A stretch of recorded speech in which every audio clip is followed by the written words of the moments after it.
Hello and welcome to Gangs All Here. My name is Ryan Sampson, the host and producer of this show, but he is the Jets beat writer, Brian Costello. Today is Thursday, November 7th, week 10 for the New York Jets, coming off a win against the Houston Texans last Thursday night on Halloween. They faced the Arizona Cardinals this week. We're going to break down and preview that matchup on today's episode. We'll talk about Joe Douglas's comments about his future with this Jets team and how the season has started for them. We'll discuss how the Jets were able to play against that Houston Texans team and actually get a win and maybe turn this season around. And if you stick around and watch and listen to Gangs All Here on the New York Post Sports YouTube channel, wherever you get your podcasts. But before I get to anything else, Coz, how you doing, man? I'm good, Ryan. How you doing? I'm doing well, man. I mean, listen, it was nice to see a win last week. Surprising, I think, considering how the first half started to the second half, and we'll talk about that in a little bit, but I'm doing well. How about yourself, man? You're all good? Yeah, good. Yeah, it feels like that game was a year ago at this point. Right? It's like a little mini bye week. Gonna have to jog my memory to remember everything that happened. All good with the tires, though? We got all that fixed for your car? Got the tires, got 2 new tires in the front of the car. You know, of course, they told me I need brakes, I need alignment, but I'm going to hold off on some of that stuff. Okay. It's usually how it goes with that, man. Yep. But listen, Kaz, yeah, I do want to talk about this game last week with you. Jets beat the Texans 21-13. For you, what was your biggest takeaway in what you saw last Thursday night, considering how the team had started that game? Yeah, I thought the second half was the team that we envisioned in the summer. As part of my job, you're writing all summer, and like training camp is training camp. Like it's hard. Like even when the team isn't going to be that good, there's still a lot of optimism, right? And you guys want to hear optimism, so you don't want to hear a lot of the pessimism. So you end up writing about like what looks good in training camp, and oftentimes teams look good in training camp. It's just the way it's set up. They're executing their plays over and over. And so this team, I was like, wow, this offense looks good. Rodgers looked like Rodgers, and then all of a sudden the season came and it hasn't happened. But that's what I saw. And then also with the addition of Devontae Adams, obviously he wasn't there in the summer, so he added a different element. But the Rodgers like looked like himself. Garrett made 2 obviously phenomenal catches. I mean, the one's gotten all the attention, but the other one was a pretty damn good catch too. I thought the offensive line, even with 2 backup to the backup guards playing, was good. Like they gave them a lot of time. I thought the running game, wasn't amazing, but it was efficient. They picked up yards when they had to. So to me, like if the question now is this a sign of things to come? Did they find something? Did they hit a turning point, or was this just a little tease? And you're going to go back to the regularly scheduled programming. That's been like, it feels like the storyline of the season, right? You take that one step forward, and then do you take that 3 steps back now after that? Yeah. And so now can they actually put this together and string some wins together, right? It's like we haven't seen, they won 2 games in a row early in the season, and we haven't seen a long winning streak from this team in a while. No, we haven't. And I know a lot of Jets fans are like myself. I don't want to get my hopes up too much just off of one half of football. Because we've been burned so much this season early, and it's nice to see what we saw on Thursday night. And I think you hit on a lot of great points. It's like those are some of the things you saw in training camp. You finally saw some signs. But let's be real, Coz. That first half, that was probably the worst half of football I've seen Rodgers play as a New York Jet. Yeah, it was bad. We have 32 yards, I think, in the first half. I mean, it was bad, and they could get nothing going. I think they were fortunate that they played an opponent who was pretty banged up. And the Texans, obviously, their offensive line is a mess, and they are down 2 of their top receivers. So, like, they weren't functioning very well. And then, I do think the Jets defense played well in the game. So the beginning of the game felt like, okay, 7-0 might be the final score here. And then the Jets scored on the 3 possessions in the second half. But, yeah, so it's kind of how you want to look at it, Ryan. Do you want to look at it and go, are the Jets the team that played in the first half, or are they the team that played in the second half? And the answer is both. And you're probably going to see both over the next 8 games. And so that's why, like, yes, there's a glimmer of hope, but 6-2 would get you to 9-8. 9-8. Maybe you have a chance, right? That I don't know. Can they give 6-2? I'm not sure. Yeah, I'm not sure either. It's just the fact that Adams on Kay Adams' show, you got Rodgers talking about on McAfee about could this team go on a run? I don't know, man. we've been here before, Ryan. Yeah. Like, I mean, I think of seasons like I want to say like 2017. They were like 4-5 maybe or something, and we were like, oh, they had that game on. Remember the game on Thursday Night Football where they beat the Bills, and they were. This game kind of reminded me of that. They were like the defense was dancing. Remember with Jamal and all the Darren Lee, those guys were dancing, and it was like, oh wow, this team might go on a run, and they fell apart. And there's I think they lost in Tampa Bay the next week, like a brutal game to Fitzpatrick. Oh, yeah. And there's been other years where it's like we're at this point where actually the record's been better. I think it's been 4-5, 5-5, somewhere there, and you're like, okay, can they make a run in the playoffs? And they don't. So we'll see. If I also think health wise they're pretty good right now, except for guard. That's probably not going to be the case for the next 2 months. Right? They're going to lose. Do they lose a key player? Are they missing? Does Rodgers get banged up again? Because I think what we saw on that Thursday night in the second half was Rodgers looked like himself again, and he practiced Wednesday. That's the first time he's practiced on a Wednesday since before the Denver game. So he's healthy right now, which should help. But can he stay healthy is the question to me. It's a great question, Coz, and certainly something we're going to talk about here. And I want to go to let's air it out. For Rodgers and his wide receivers, you had mentioned earlier, they got into a groove in that second half, specifically Garrett Wilson, Devontae Adams. We saw that touchdown late in that game. For you, can this be the potential for this offense? Can we see Rodgers, Adams, and Garrett Wilson finally take off? I think so. I do think they'll probably play an opponent at some point that's going to take it away. I think they're going to have to show that they can also run the ball better than they have. I think they're 30th in the NFL in rushing offense. So that at some point you're going to play a defense that's going to take it away from you. I'd have to look at the schedule closer to see what that defense would be, but I'm sure there's a defense on their schedule who's going to play tough against the pass.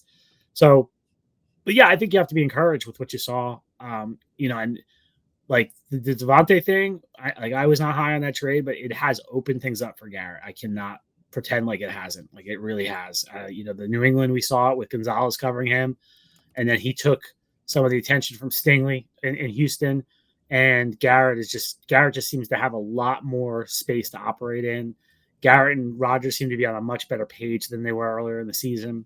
So Garrett's having a monster season statistically. Like you look up and I think he's number one in the NFL in catches, number one in first downs. He might be third in yards, I think. First in targets. But yeah, first in targets. Like he's having a monster season. So there's a lot of potential there for the passing game.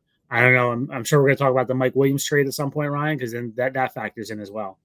Right, it does. And I think you bring up a great point about Devontae, right, and what this effect could have for Garrett. And you're already seeing those early returns, but it's all about sustainability for this team, right? And it's all about how they can continuously make improvements and show that they're going to take that next step and be a lethal offense against some of these teams, because that's what you envision, Coz. For you, what are you going to be watching for in these coming weeks? I know it's Arizona and the Colts before the bye week. So for these two games specifically coming up, what are you going to watch for this offense, specifically in the air attack, what they can do with Garrett Wilson and Devontae Adams? I think the key isn't the air attack, Ryan. I think the key is the offensive line, right? I think we've seen, like most quarterbacks, when Rodgers has time to operate, he's good and can be great. Obviously, he's Aaron Rodgers. He can be great. When he's under siege, like he has been other times this season, it doesn't go well because he does not have the same movement skills he had at 28, at 30, at 32. Like he's 40 years old. He doesn't move as well. So that to me is the key. I think the offensive line has been a lot better the last 2 weeks. We're not really talking about Tyron Smith struggling like we were. Morgan Moses is back playing. He's not healthy, but he's playing. I think he adds a lot. What a warrior he's been, man. Yeah. And so I think, now we have to see what the guard situation is this week. But Olu stepped in last week, which is pretty amazing. And he looked really good. Yeah, looked good. So, we'll see. Can they protect Rodgers is the key. Because I think if you protect Rodgers, we know what Garrett Wilson is. We know what Devontae Adams is. We know what Aaron Rodgers is. But the key is giving them time to operate and make it work. Totally. I totally agree with you, Coz. And you highlighted the offensive line there. In your gut feeling here, before we get to the actual preview itself, how do you see AVT and John Simpson playing this weekend against the Cardinals? it's hard to say. We're recording this Thursday morning, right? So ABT has a high ankle sprain, which takes a while, and he didn't practice Wednesday. Ulbrich didn't sound all that optimistic about him. Simpson has a groin injury, didn't practice Wednesday, but Ulbrich kind of said he feels better than I thought, so maybe. But to me, if I'm betting, you usually don't come back from a groin injury in a week. I would think you're going to see Max Mitchell and Olu Bashanu at guard against the Cardinals. Wow. Which, yeah. So, the Cardinals defense is not ferocious. It's not a bad week to have it if you do have that. So we'll see. Yeah, certainly something to watch there. 2 tackles that came out of the draft that are going to be possibly playing guard here for the Jets up against the Cardinals. It's easier to go from tackle to guard, though, than guard to tackle. Right? 100%. So, it is easier moving inside. So I do think they can handle it. Yeah, and I thought Olu actually looked pretty impressive in his few snaps that he did take at the end of that game. Coz, one thing we were remiss if we didn't talk about here is the Malachi Corley drop before the end zone. Listen, I've been begging you. Fans have been begging the Jets team. Where's Malachi Corley? Can we get him involved in this offense? You have said on this show that, listen, it's a route tree that he needs to learn. It's the offense he needs to learn. It's a step that he has to take in the NFL. It's a big learning curve. What did you make of that on Thursday night with Malachi Corley? I thought it was the perfect way to use him, right? Because that's what I've kind of been pushing is I understand he's limited in his routes and stuff, but he's a gadget guy. You can use him. You can throw him a screen. You can run a reverse. So I thought it was a perfect way to use him. It worked. Obviously a bonehead play, which I don't get. Maybe I'm old. I don't get dropping the ball. I don't know. If I score a touchdown, I wouldn't let go of the ball. Or I'd spike it in the back of the end zone. So it was a boneheaded move. I was curious, Ryan, did you see his press conference yesterday? I did, and I've seen some fan reactions to that. Yeah, I think he's trying to put on a brave face for what was probably the most embarrassing point of his young career. And he's trying to answer your guys' tough questions. And you had to ask him those tough questions because it's the first time he's speaking since, that happened. Do I think you should be a little embarrassed? Yes. I think you should have told that to you guys. I wish he didn't. I wish he showed a little bit more empathy. I effed up in that situation. And not say I've scored 200 touchdowns in my career before, and this is something, that'll be one moment that we'll forget about. So I'm hoping it's one we forget about, and I hope he become incorporated more in this offense now that there is a role opening up. But yeah, man, it didn't rub me the right way, to be honest with you, the Malachi Corley comments. Yeah, no, I hear you. And I kind of walked away thinking I wonder how that's going to go over, I will say something I always try to remember is they're very young, right? Especially rookies, they're very young. I don't know if Malachi's 22, 20, so probably around there. I'd have to look up his exact age, but I try to give these guys some grace when they're rookies and he also he went to Western Kentucky. I'm going to just take a guess that he never had as many reporters around him at Western Kentucky as he did yesterday. He's not a guy who particularly likes talking to the media. I know that we kind of had to push the issue to get him to talk during training camp. He wouldn't talk to us after he gave up his number to Devontae. We wanted to interview him then. He wouldn't talk to us then. He left after the game Thursday night without speaking. So I don't think he particularly enjoys talking to the media and it doesn't feel 100% comfortable with that. So, I get that. It's very easy for me sitting there or you guys watching on Twitter or on YouTube to be I can't imagine being 22 years old and being grilled about, like you said, probably the most embarrassing moment you've ever had on a football field. That's a tough spot. So I'm going to give him some grace on that. I do think he probably realizes what he did. And I know the coaches have talked to him and, I don't think this will define him. I think the guy is going to come back and he has too much talent. He'll figure it out, but he's going to have a bigger role now, so we're going to see him without Mike Williams. He's going to be playing. Yeah. So that was going to be my follow-up here. By the way, Malachi is 22 years old. So, and And there are differences. Garrett Wilson went to Ohio State University. Yeah. Right? Yeah. Garrett Wilson had played in huge college football games where he did have 50 reporters around him at a time. And so there's always a difference, Ryan. When I meet a kid that went to Ohio State or went to USC or went to Alabama, versus someone from Western Kentucky or college that's a smaller college that didn't play in a major college games. Like their media savvy is just different. No, I totally agree. That was my follow-up, but with the role for Malachi here going Yeah, forward, and you highlighted it here at the beginning of this part. They used him in a good way. That they was the did. way you were hoping you could use Malachi Corley in this offense, a little end around, and you could see the speed. He's special, he's talented. It's a matter of how do you work him into that offense? How do you see that going, Coz? I think he's a good blocker too. There was some. I thought he came back in the second half and had some good blocks like after that moment. So, yeah, I'm interested. They get rid of Mike. I don't know if we talk Mike Williams trade. Well, Yeah, this was going to incorporate yeah, into my Mike Williams part because this ultimately yeah. now does open the door for Malachi. It seems So like. I wasn't sure they would trade Mike Williams right after Alan Lazar went on IR.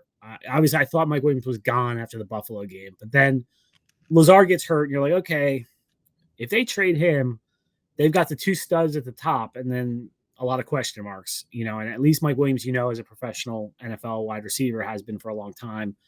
So I thought they might hold on to him. So when they trade him, it tells you that they do think one of these guys or two of these guys could emerge, and that's between Malachi Corley, Xavier Gibson, and Irv Charles. Those are the three. I would imagine Jason Brownlee might come off the practice squad for the game, maybe. We'll see. But those three guys are at the top of the list right now. And it's a chance for all of them. And it was funny, Rodgers called out Irv Charles Wednesday that he liked him in training camp. And Irv Charles is a guy who does a lot of dirty work on special teams, which that's a quick way to earn the respect of your teammates when you're out there doing that. He makes a lot of special teams tackles and makes a lot of plays on it. He made a bonehead, penalty last week, but he's a good special teams player. So I think you're going to see all three of them get chances here and see what they can do. Like if I'm Todd Downing, it's not like, okay, this guy is now going to get 50 reps and this guy's going to get 4. I'd be sprinkling all three of them in and seeing, who steps up and who produces. But yeah, Corley obviously has a special set of skills that you can utilize in terms of, like I said, like I would be trying to get him a screen pass, trying to get him end arounds, like that kind of stuff, and see if you can figure out a way to get him on the field. Yeah, he can give you something that your wide receivers, while Adams and Devontae Adams and Garrett Wilson, they can create separation on themselves and they're great route runners. Malachi gives you, and I hate using it, you don't want a comparison with Debo, but he gives you that element that you need. It's a special athlete that can do a lot of things for you. The Mike Williams aspect of this, and you talked about this. He just didn't have a role with this offense because the connection with him and Rodgers wasn't there. What did you make of the Jets ultimately saying, yep, Mike, we're going to trade you to a team in the Steelers that are in your AFC that you're battling possibly for a wild card spot? Yeah, I didn't really think about it like that. Okay. I think you take the best offer you can get. Like if you're trading a huge talent like a young star, like yeah, you don't want to see them in the division, or really the division or the conference. But this is a little different. He just never really gelled with Rodgers, and I think he was hurt by the fact that he missed all the spring, he missed most of training camp. They just never really clicked. I think what Mike Williams is good at is getting downfield and winning 50-50 balls, and that's not really something the Jets are doing in this offense. So I'm curious to see how he is with Russell Wilson, because we saw a few weeks ago when the Jets played them, Russell Wilson's very good at throwing the ball up down the field and letting his receiver make a play. So Mike Williams may be better there. I think he's older. He's 30 now, coming off of a big injury. That was just a year ago. Like he just didn't look very fast to me, and it wasn't much separation. And so I think it was a bad signing, Ryan. It was a bad signing. I know everyone loved the sandwich, except me, and I got killed for that. So, and for the record, I thought the sandwich was funny. I thought the Jets leaned into it a little too much. That was my point back then. But, I just think it was a bad signing. But I think Douglas was wise to move on, and getting a 5th-round pick, that's pretty good. Like if you look around what people got for players. Like go ahead, say it, Coz. Say it. Say it. I know you want to about the Cowboys trade. Oh yeah, well, that's brutal. That was brutal. Yes. So a 4th rounder for Mingo. I know. Well, I was like, Douglas is pretty good at this. I don't know what he does, but like I still marvel. He got a 4th-round pick for Chris Herndon. right? Like that was amazing.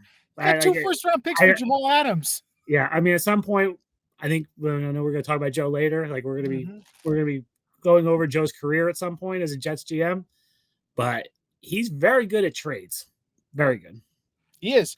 What did you make of Aaron Rodgers' comments on McAfee when he's reacting live to the Mike Williams trade? Not much. I Not didn't, much. I think I saw it one. I didn't. I actually was not watching at that point. I saw it on Twitter afterwards. Yeah, I think, I didn't read into it too much. Did people read into it? What was people's take? I mean, it's more of the same with Rodgers and what you've signed up for with him being your quarterback slash, and what it seems like a little bit of he has a big role in this roster and how it's constructed. And I think Woody Johnson or Joe Douglas are probably like, listen, man, are you going to get Mike Williams involved in this offense? Do you think you can get him more involved? And I wonder if he has that input to say, listen, Yeah, I don't see that, Ryan. no, I think you and I knew after the Buffalo game, like there was no question that had to be asked. yeah, He killed the guy in a post game press conference. Like I've never heard a quarterback specifically tell me what a wide receiver did wrong before.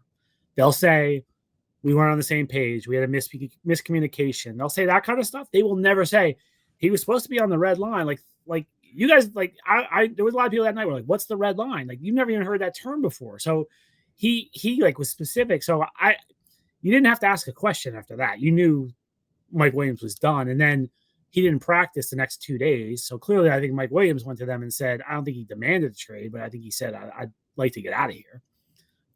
So yeah, I don't see it as Rodgers is pulling all the strings on this. I think this was, if anyone was the quarterback, they would have had to make that move after that game.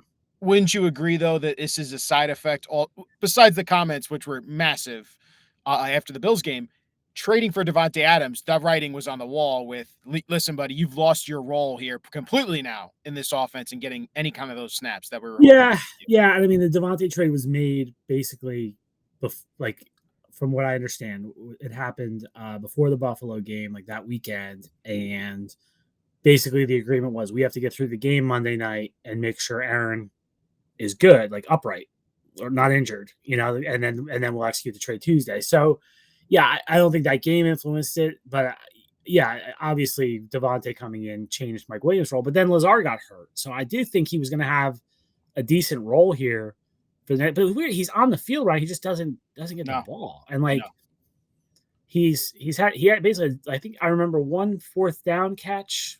It was against the Steelers It's the Steelers. That's really the Monday only night. play I can really remember that he made here. Well, So, the Titans catch in week Titans 2. catch. Yep, Those were his 2 big catches, I would say, that he yes, had yep. in his career. Yeah, And it was the Bills game also. Did he not get a end zone target and he dropped, like it went through his hands also, if I remember that I correctly? remember that one. I'm And pretty obviously sure the 2 games ended, the Vikings game and the Bills game ended with throws to him that ended in interceptions. actually it was the that's true with that. It was the Patriots game. He had an end zone target and it went through his hands, and I thought that was another big moment. But yeah, it's definitely, and we're gonna flip this to the Joe Douglas aspect of this. It's another wide receiver free agent signing. I'm sure you saw that tweet, Coz, of all the free agent wide receiver signings that Joe Douglas has had. Oh, no, I didn't see that. Oh man, it's brutal. You look at it. You talk about Yeah, Mike Williams. yeah, You talk about Alan Lazard, who's finally producing this year because he got his quarterback, right? yeah, Because you gave him a big deal, 4-year deal. Randall Cobb. yeah. It goes back even further than that. McCole Hardman last year. Nicole Hardman and Rashad Perriman. Rashad Perriman, yeah. These are not good free agent wide receiver signings that just have not panned out for Joe Douglas. Yeah. And this is now spinning forward to what he talked about to you guys in the media. But let's talk about that. But hold on one second. I just want to make one point on the receiver thing, because I wrote a column about Joe Douglas last week, and I made this point, and you just reminded me of it with receivers. The real problem, Ryan, is not who he signed. The real problem is that right now this offense should have Garrett Wilson at one receiver, Denzel Mims at another receiver, and Elijah Moore as a third receiver, right? He used 2 second-round picks and a first-round pick on wide receivers over the span of 2 years, and only one of those guys is still on the team. Mekhi Becton should be the left tackle. Mekhi Becton didn't work out, so he had to sign a 33-year-old Tyron Smith to play left tackle. The quarterback is 40 years old, and he might work out, but they have a 40-year-old quarterback because he took Zach Wilson number 2 overall in 2021, and that didn't work out. So those things are those are the symptoms of the problem. The real issue to me is he had a horrible drafts, 2020, 2021.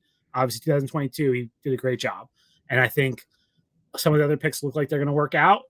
But if you're really talking about the problem at wide receiver, to me, it's he used 3 premium picks on wide receivers, and only one of them is playing right now. Right, and it's part of Joe Douglas's career. It's on his record. It's on his tenure here with the Jets. And you guys spoke to him yesterday. He spoke briefly during Jets. It was during or after Jets practice, but during practice, after the media was watching practice. So I thought you asked a very good question here, Coz, about Joe Douglas and his future and what he's been if he's talked to Woody about it. Here's what Joe Douglas, Jets GM, had to say about that. Future with the team, Joe? No, I come in here every day. Just want to do whatever I can to help this team reach its goals, get to its destination, and whatever happens. Have you talked to Woody about your future? Woody and I talk every day. I'm not going to get into details about any of our conversations, but singular focus right now is the Cardinals and trying to improve on this record.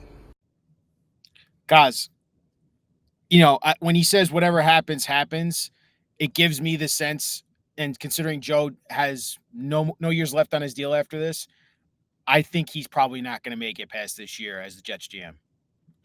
Yeah, well, they're 3-6, right? So I think he knows the writing's on the wall. The head coach that he brought in got fired a month ago, so I don't know how he could be thinking he's going to be back at this point. And honestly, I don't even know if he wants to be back, Ryan. I don't know. I don't know with Joe. If he would want to be back. This has been a tough go, and so we'll see how it plays out. But yeah, I think he sounds like a guy who knows he's in the last months on the job. I think the last month has been very tough for him. He obviously was not on board with firing Robert Saleh. He wasn't really consulted on it. So, and then I do think the owner stepped in and pushed the Devontae Adams trade across the finish line. I think Joe wanted Devontae. I'm not sure he wanted to give up what they gave up for him, but and then I think the owner got involved with Reddick. So I think Joe is now, playing out the string, and I think he'll do his best. He's a hardworking guy. He cares. But I think, the writing is on the wall for the end of the season. Right. So it's tough for me to evaluate here. I mean, the record is for Joe Douglas as GM of this team. But you see the potential, just like you see the potential with this team, of some of the draft picks he's made, right? Like Will McDonald, I think people don't realize he is turning into a pass rushing stud. He may not be great against the run, but he is. Hey, but Ryan, stop there. He was good. He was good against the run against Houston. Actually, when I watched that film, I'm like, wow, he made a lot of plays, and so he's better against the run than we thought. He's becoming a good player, overall. So yeah, I totally agree. And but there's a lot of misses on his record as well. Yeah, I mean, look, if you go look at every GM, there's a lot of misses, right? The big miss for Joe is quarterback, and I was talking to somebody yesterday, and I was like, if you gave him a do-over on Zach Wilson, what does he do? Because none of the quarterbacks in that class are working out, right? Sam Darnold would not have worked out here because they would have been bad in 2021. That would have been a bad roster that Sam was quarterbacking, and he would let's say the best case scenario for that team, which went 4-12, would have been 7-10 with Sam. Are you then giving him a contract after that year? Probably you're stuck not. with the Daniel Jones situation, probably. The Daniel Jones situation, and that was going to be a rebuild for a couple of years, no matter who the quarterback was. So I don't think Sam. I know he's played better now, but he's also regressing now back to he looks a little more like Sam. I don't think that would have worked. So would you have signed a Baker Mayfield or something like that, maybe, but would that have worked? The roster was not in good shape in 2021. No. Remember that roster? They had the worst defense in the NFL that year. It turned the next year. So, he's really Zach Wilson is a was a bust. There's no doubt, but I'm almost like, man, what should they have done? And I don't have the answer. Yeah, I mean, quarterback wise, I don't know what they would have done. Yeah. From a I talent mean, you could have perspective, traded a pick and got a lot of picks. right? Like there was Yeah. Micah Parsons, there was Jamar Yeah. Chase, there were Yeah. elite, talented players in that Absolutely. draft class. Justin Absolutely. Jefferson, But those like are quarterback's what matters. And I still don't right. know, would you have a kind of quarterback? Maybe they sign a Baker or a player like that's played well. Maybe they do that. I don't know. But it's when when I write this final story on Joe Douglas's tenure here, Zach Wilson's going to be in the first 3 paragraphs, like, because that's where it went wrong to me. Like, he's done a lot of good things, and you can afford those mistakes if you don't have the huge misses, and Zach is the biggest miss. Zach was the biggest miss. Mekhi Becton was a huge miss in what was Mhm. actually a very good tackle class that he could have taken other players as well. Well, really, only Worf was the only one left on the board. Worst is the only one left on the board. No, that's right. Was Jedrick Wills taken after Jedrick Mekhi? Wills was taking the pick before him. Okay. Yeah. So really, it's about Tristan Wirfs. Right. If you took him, and obviously he's become a very good player for Tampa Bay. Ultimately, you also picked probably the wrong head coach too. In a year that you had when he's picking his first head coach. I mean, I know Robert Saleh got the axe. I think Saleh would have been okay if he had a quarterback. I still do. Like, I think the team was good. I think they just didn't have a quarterback. So you're saying here's my flip side here. You're saying the team is good. The team is good. Like, there's talent. Yeah. Joe has built probably the most talented team we've seen in 20 plus years besides the I hesitate with that, right? Because I don't like the one thing that people are caught up on is like these names. They're not the same players they were when they were 25 years old, right? So, like, yes, they have a good roster. This is not as talented as team as the 2008 team, right? That team to me is the most talented team I ever covered. That team was loaded with young talent. And 2009, it was loaded as well. Mark Sanchez was a rookie quarterback, so it was different with Favre.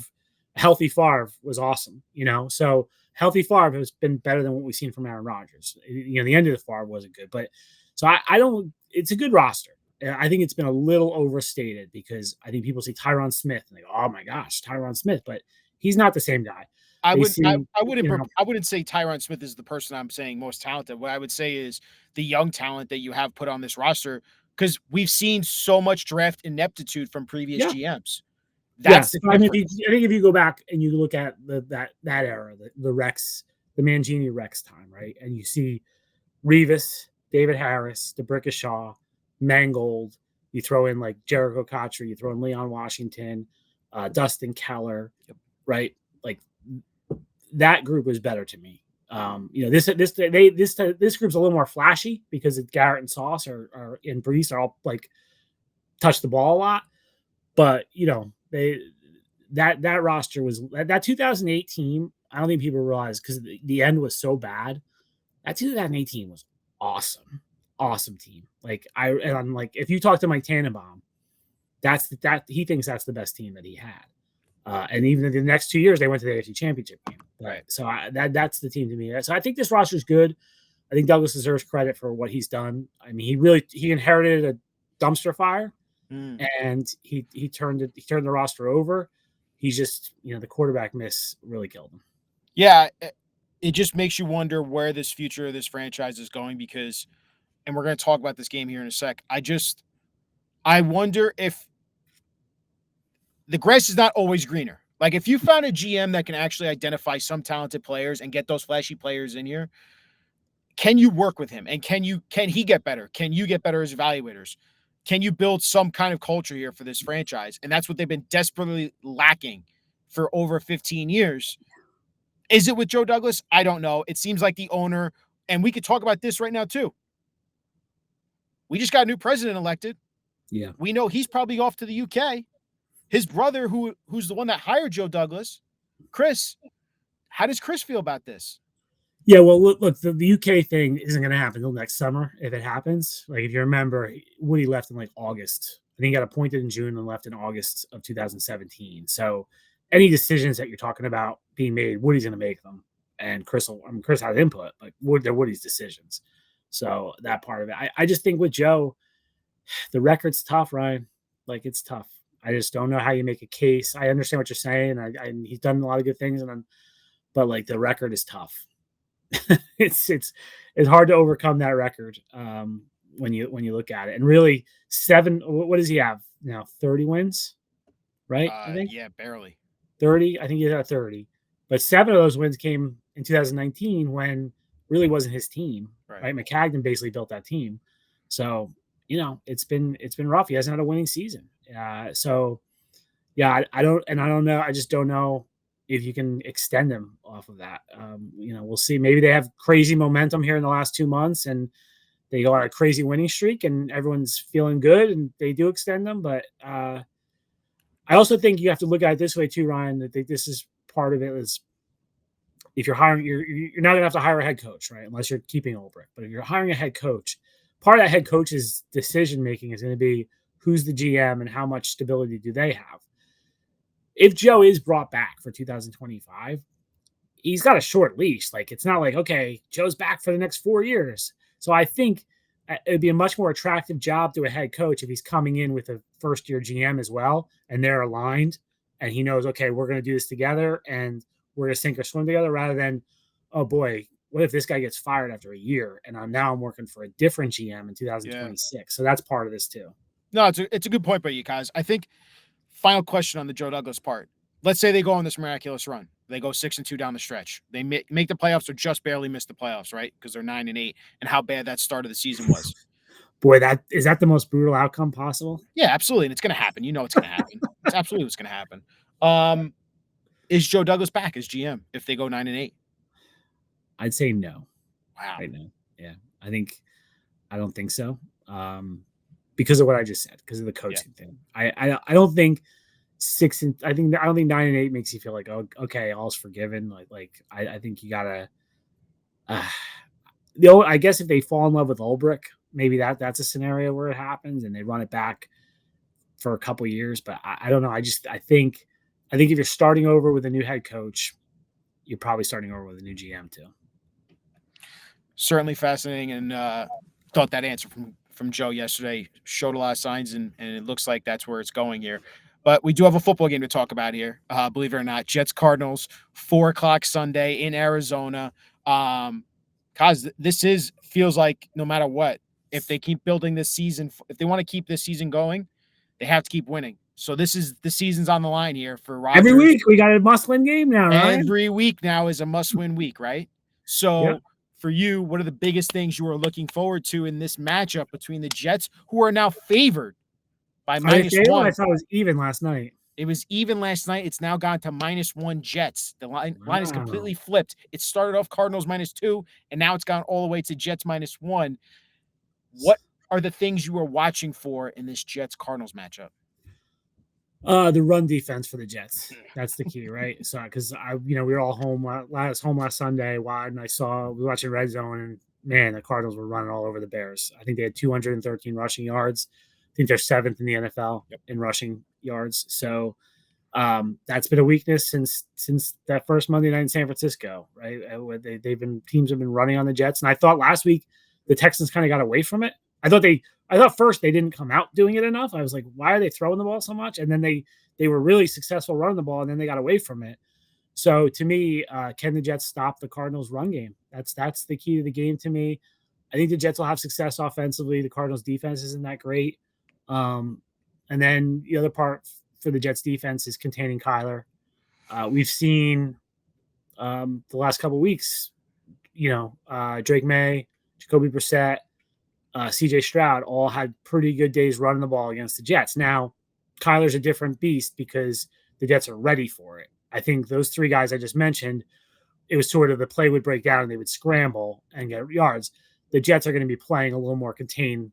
They might be doing a cage rush, of not letting him out of the pocket, that sort of thing. But the Cardinals are hot, right? They've won 3 in a row. They're in first place in their division. So, this is not an easy game for the Jets. This one, and I'm just curious just if they can carry the momentum from that second half, Ryan, over into this game in Arizona. Yeah, it feels like you can't have another slow start in this game, right, Coz, offensively? because the Cardinals, they're going to try and control the clock with running the ball. I feel like that the Cardinals know. We saw what San Francisco did. We've seen what other teams have tried to do against this Jets defense. If we run the ball, and by the way, it's not just James Conner. They got Trey Benson. They got other guys. Dudes, Mercado, I think, went off last week as well. They have guys that can carry the rock against this Jets defense. Yeah, and like I said, that's been a problem for the Jets all year, and I don't think they've solved it. And the first half against the Texans, they were missing a lot of tackles. I mean, they got lucky that Stroud fumbled the ball in the first quarter, right? Because Texans were going in on that drive, you could feel it, and then his offensive tackle got pushed back in when he fumbled. But yeah, a lot of missed tackles, and from guys you don't expect, like Quincy Williams missing tackles, and Ulbrich even talked about it yesterday. Like he seems like he's pressing, trying to make plays, and he's been missing tackles. So they got to be sure tackling in this game, and then the other part of the Cardinals is they can lull you to sleep with the run, and then Marvin Harrison could do something. As Ulbrich was saying, you can sort of see him figuring it out now, right? And he and Kyler are getting on the same page, and they have a very good tight end too, Trey McBride, right? Yeah, is a good tight end. So it's the Cardinals offense versus the Jets defense is the matchup that interests me. The other side of the ball, I think the Jets will be able to move the ball on the Cardinals. We'll see, but I don't think the Cardinals defense is that good. I think this could be a high scoring game, Ryan, for a rare. Have we had a high scoring game this year? I don't feel like we have. The Jets, like they haven't scored more than 24 all year, right? Do you consider 25-22 Patriots, Jets, 37-15 Steelers, 23-20 Bills, 23-17 Vikings? No, I don't consider those high scoring. So. Yeah, so I mean, if you see like a 30, I think I thought of like a shootout. I think this could be like a shootout between the two offenses. Okay, I mean, you hit on Marvin Harrison, and I do want to ask you about this because so much has been made about Sauce Gardner and the year he's had this year and how down it's been. Yeah, DJ Reed getting a little exaggerated too, Ryan. Like, right, he's not having a Sauce Gardner year, but he's still having a damn good year for a cornerback. Like it's getting a little out of control with the Sauce. The penalties are the problem with Sauce, right? That's the problem. They like him giving up plays here and there. That's going to happen. Yeah, and the other part about this secondary too is we've seen DJ Reed banged up. We've seen Michael Carter get banged up. Are the Jets going to have Tony Adams? I saw was practicing. Are the Jets going to have a healthy secondary going into this weekend against the Cardinals? Yeah, it seems like it. Other than Michael Carter, I don't think he's going to play. Right? Okay, he's at the back. He's had a constant back issue. So I'd be surprised if he was out there. So I think you probably see Isaiah Oliver in the nickel and Jalen Mills playing safety again with Chuck Clark out. So yeah, but I mean, still they're. I do think Tony Adams will be back. So they're healthier than they've been, I think, but it's a little bit of a question mark. Yeah. And let's not forget Michael Carter, another Joe Douglas gem of a draft pick. They did extend him too. Yeah, he was a good pick, 5th round pick. The pass rush, impressive against that Texans offensive line, even though it wasn't banged up. They still got after CJ Stroud. They did. Will McDonald, Michael Clemens, I thought had his best game of the year. Hassan Reddick was starting to make plays. Yep. Could that be a factor for this Jets team that you finally start to see a pass rush develop? Absolutely. Yeah. I mean, I think that'd be huge for them. Reddick looked like he looked comfortable, so it didn't take long for him to get in the swing. And I do agree with you. I thought Clemens had a very good game. He was the one who pushed the lineman into Stroud to cause the fumble, made some other plays. So yeah, I think I'm curious. Pass rush wise in this game is fascinating because like the Jets love to just go, like just they don't read and react, they just go. Well, if you run past Kyler Murray, he's gone. So Ulrich talked about it Wednesday, is like it's kind of this decision of like, do you the cage rush is kind of where you kind of try to keep him in the pocket and not overrun him. Do you do that? Then he might kill you from the pocket. Then you're giving him time to throw. So I'm curious how the Jets approach this because I was thinking this is one team this regime has not played. We haven't seen them play Kyler. The last time was 2020 when the Jets played Kyler, which was still the Gase era. So that was Le'Veon Bell's final game as a Jet, Ryan, you may remember. But so it's been a while. So I'm curious to see how this defense approaches him. Now, look, they saw him a lot in San Francisco, and they've that San Francisco defense has faced them a lot. So I'm sure they can take some things from them. But it's going to be interesting. It is going to be interesting. And speaking of Kyler Murray, it's going to flip us over into our predictions and over-unders. Coz, you had a phenomenal week again in your prop picks for player I'm not making any money on this. How am I not making money? 6-2 last week. You're up 13 units on the year, 36, 23, and 1. So I'm going to start with the guy Kyler Murray. I just speaking of gambling, Ryan, I did show Aaron Rodgers the odds of him being the president in 2028 for everybody. Like I'm sure you guys saw that on Twitter. Mm-hmm. I did share that with Aaron. He got a nice laugh out of that. So I told him though to let me know if he's running, so I can put a little money on him to win the presidency. What did he say? He said he will. He said he'll let me know. Oh, okay. Yeah. I love that I am seeing better odds for him to win the presidency in 2028 than actually the Jets winning the Super Bowl this year. That's a life and world I'm living in as a Jets fan right now. It's just like a comic. It's literally a comedy. That's all it is. A dark comedy. Kyler Murray, Coz, they have him at 1.5 passing touchdowns, and I put in there for us because we were just talking about it, 27.5 rush yards. I'm going to go over. You said it's a shootout? Yep. That should lead to a shootout if he's doing those things. Aaron Rodgers, future president in 2028, 241.5 pass yards, 1.5 passing touchdowns. Over. Oh, boy. That'd be a lot of yards for Rodgers, who's not thrown for over 300 yet, right? Yep. Breece Hall, 69.5 rush yards. Under. Okay. Garrett Wilson, 65.5 receiving yards. Over. I agree. I think it's going to be a big passing day for the Jets. And finally, you mentioned him before, Marvin Harrison Jr., 44.5 receiving yards. 44.5. I'm going to go under on that one. Okay. All right. Coz has got him going under. I think they can. I think the Jets, they can shut him down. I think the stop of the run is going to be the big one. I totally agree. Coz, you won last week with your pick. You had the Jets winning 27-24. Obviously, it wasn't that score, but you got another win. You are now 5-4 on the season. You're above 500. I picked the Texans to win last week, so I am 2-7. I continue to have a terrible record picking this team. 2-7, man. Yeah, man, I'm brutal. Coz, who do you got in this game? Jets are favored -1 right now. What do you got? I got the Cardinals here, Ryan. I have a bad feeling about this one for the Jets. I think there might be a letdown after that Thursday a little bit. And I also think they're due to have just a defensive, I don't know what the word is. They've had some bad times on defense this season, where they've given up big drives. They haven't come up with a stop, when they needed to, but they haven't really had a overall defensive bad game. I think this might be the one. I just think it's a bad matchup. Because we've talked about it, I've hit it 100 times. The running game, Kyler. So I'm going to go, and I do think the Jets will score a lot. I'm going to go Cardinals 31, Jets 28. Wow, that is a high-scoring game for you, Coz. I think you brought up a great point again about this matchup. It doesn't look good for the Jets. I'm going to agree. I think Cardinals win this game Sunday. I think the season's over after this. We can stop the whole Jets playoff run, all of that. I don't want to hear it anymore. They're not making the playoffs. This will put the final nail in the coffin in this Jets playoff season hope. I just don't like this matchup, to your point about them just stopping this run. I think James Conner's going to have a monster day. Mercado will probably break off a run. And if I were and I am a betting man, if there's one thing you could bet and surely get, Kyler Murray anytime touchdown this weekend against the Jets. I think he's gonna have at least one rushing touchdown. The Cardinals are third overall in rush touchdowns in the NFL this year.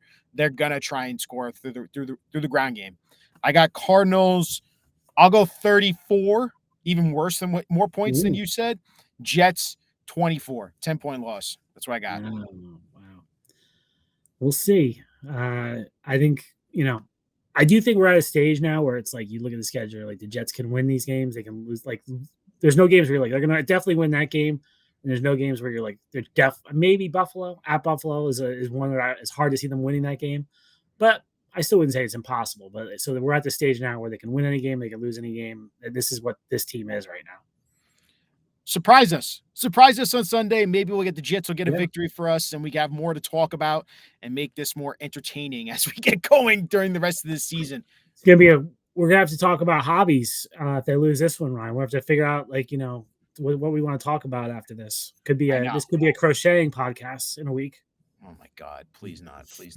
Coz, you're the man. Thank you so much, man. We're looking forward to seeing your coverage again this weekend, and we'll talk to you next week, bud. All right, Ryan.